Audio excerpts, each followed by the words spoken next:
Hello everyone, my name is Elina, I'm a watercolor artist and educator, and in this video I'll show you how to paint icebergs. Here's what I'll be using today. The paper is 500 series ready cut watercolor paper by Strathmore. It is 100% cotton and 300 GSM and 8 by 10 inches. I've already taped it to the board that comes with the package using paper tape to keep it in place and prevent buckling.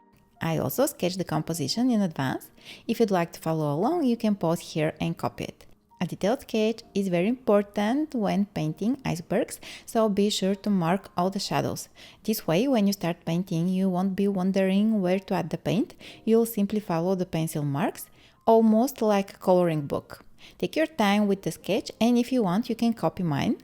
I'll also lightly erase some excess graphite since we won't be using thick layers of paint and the pencil marks will remain visible through the watercolor. The paints I'm using are from the MaimeriBlu landscape theme sets. This one is the Arctic edition. I love the variation of blues in this set, which makes it perfect not only for icebergs, but also for painting water, oceans and underwater scenes. Since it includes a yellow, you can mix a range of greens as well. All of the colors are single pigmented and have excellent light fastness. I've already squeezed a small amount of each color onto my ceramic palette and sprayed them with water to activate them. My brushes are by Princeton.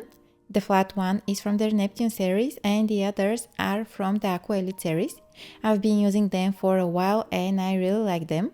I also have 2 jars of water, a cotton towel and a paper towel, and that's all I'll be using today. Let's start painting.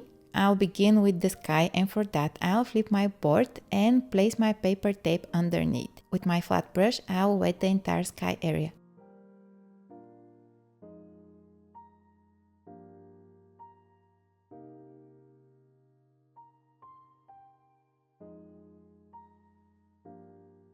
Then I take some ultramarine and cover the sky with a simple wash. This will allow the gentle colors of the iceberg to stand out.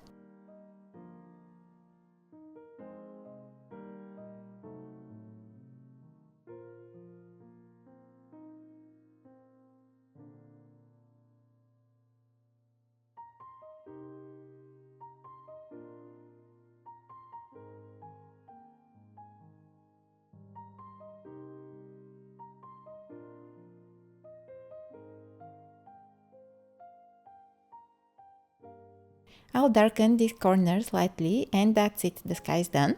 Let's leave it to dry. Now that the sky is dry, it's time to paint the iceberg. I'll wet the entire iceberg area, making sure it's very well moistened since I want to work wet and wet for longer. I also have my spray bottle nearby in case the paper starts to dry before I'm ready. Switching to my round brush, I'll take some turquoise cobalt and drop it into the shadowed areas of the iceberg.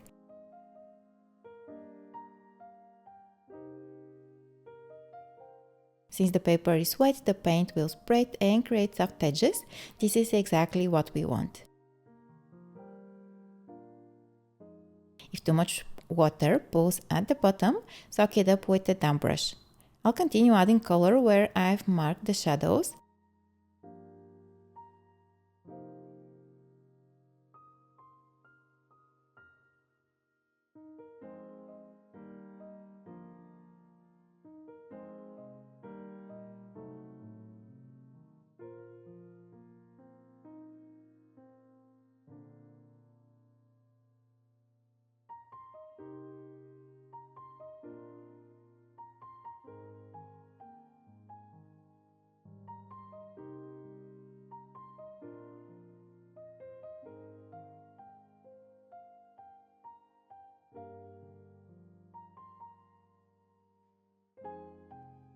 Then I wash my brush and use it to soften some edges, letting the color spread even more.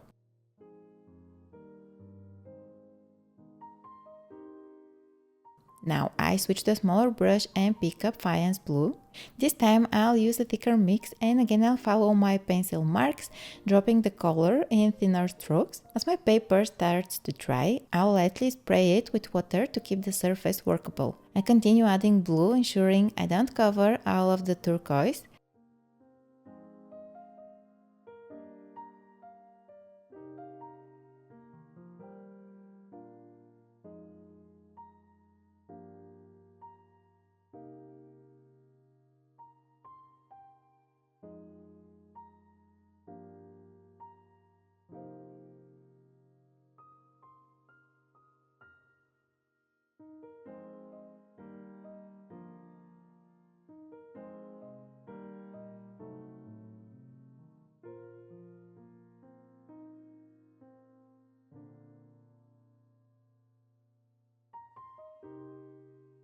I'll go in with an even thicker mix now, adding smaller spots for contrast.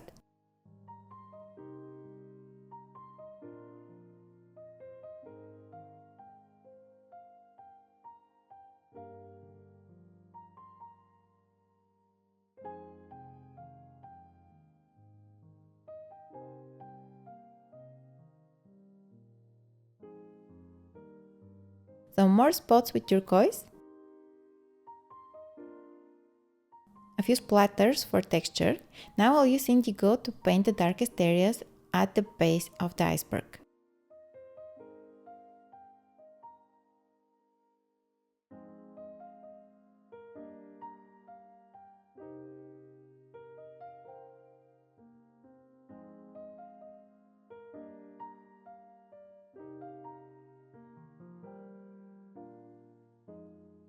If you lost some of the white areas, you can leave the paint by dropping clean water and gently scrubbing with your brush.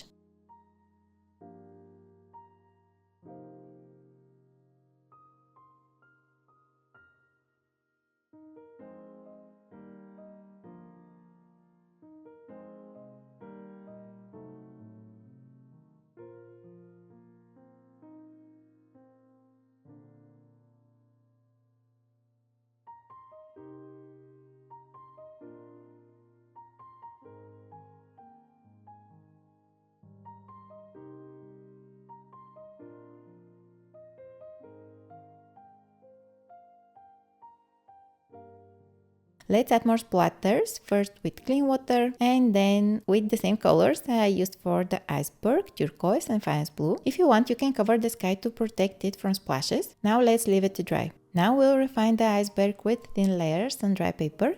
I will use ultramarine, keeping the mix transparent by using more water than paint. While it's still wet, I'll drop in more color for depth.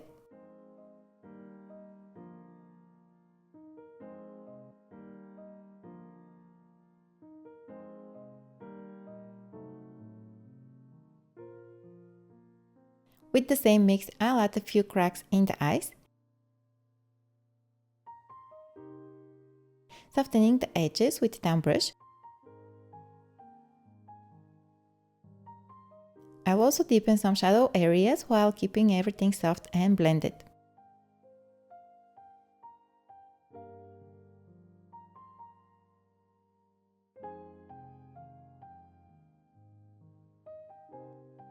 I haven't forgotten about the iceberg in the distance, so let's add that now with turquoise.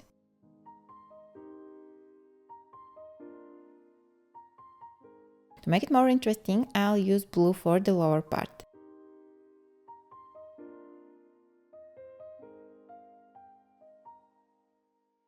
Again, I soften the edges with a damp brush.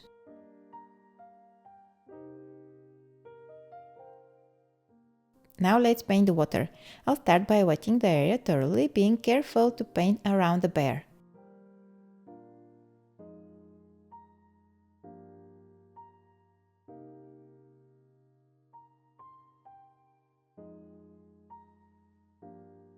First, I'll add some indigo strokes.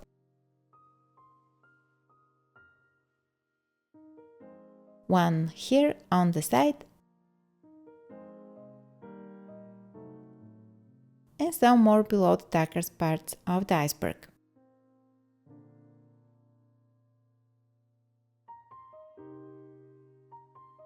I'll also add some indigo around the iceberg where the bear is standing. This will make it pop.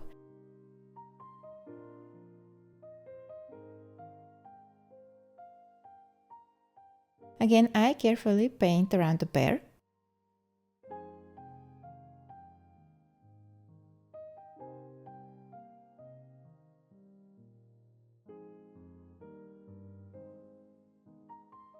Next, I'll introduce turquoise into the water. And now let's blend it lightly using a clean damp brush.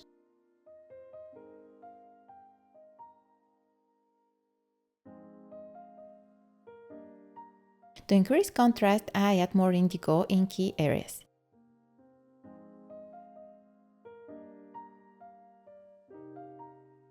Now I'll use my flat brush to lift some of the paint and create white highlights. I pick up some color, wipe my brush on a towel, and repeat the process. When my brush has too much pigment, I rinse it before continuing. I also use this technique to create subtle horizontal lines on the water surface.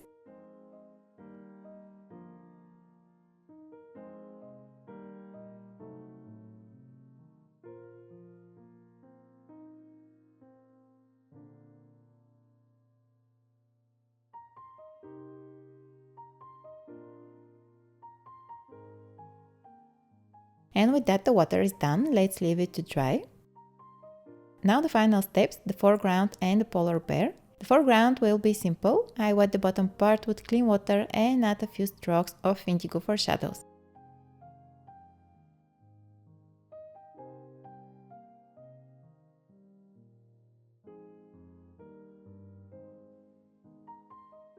I also add the bear's shadow, making it most intense directly beneath the bear and gradually fading outward.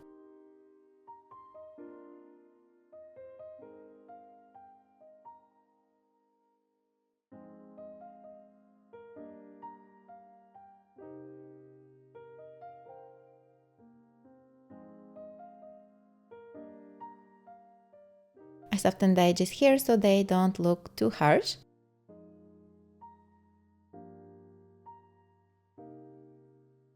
Let's try it now. For the bear, I start by wetting it, leaving a thin dry line along the top to preserve a highlight. Switching to a smaller brush, I take some raw umber and add it just below the highlight and in the darker areas based on my reference photo.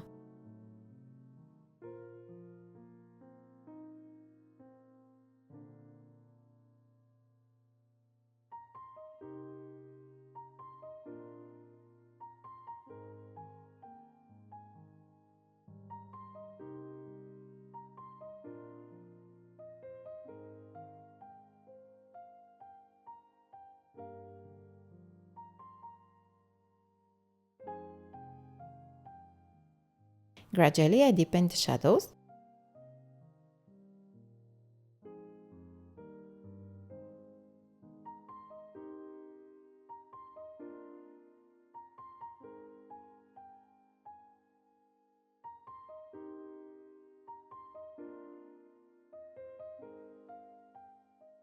I mix an almost black color using raw umber and indigo and use it for the tiniest details.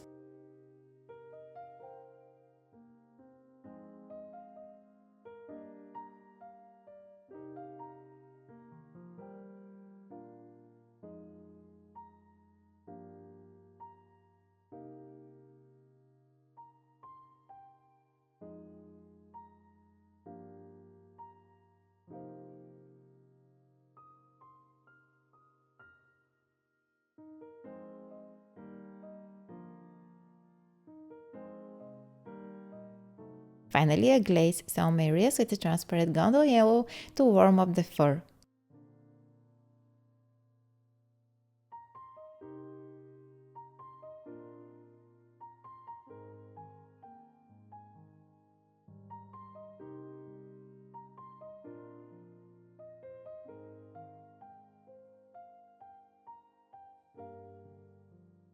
I soften the edges with down brush for a natural look. And that's it, our iceberg scene is complete. I hope you enjoyed this tutorial and until the next time!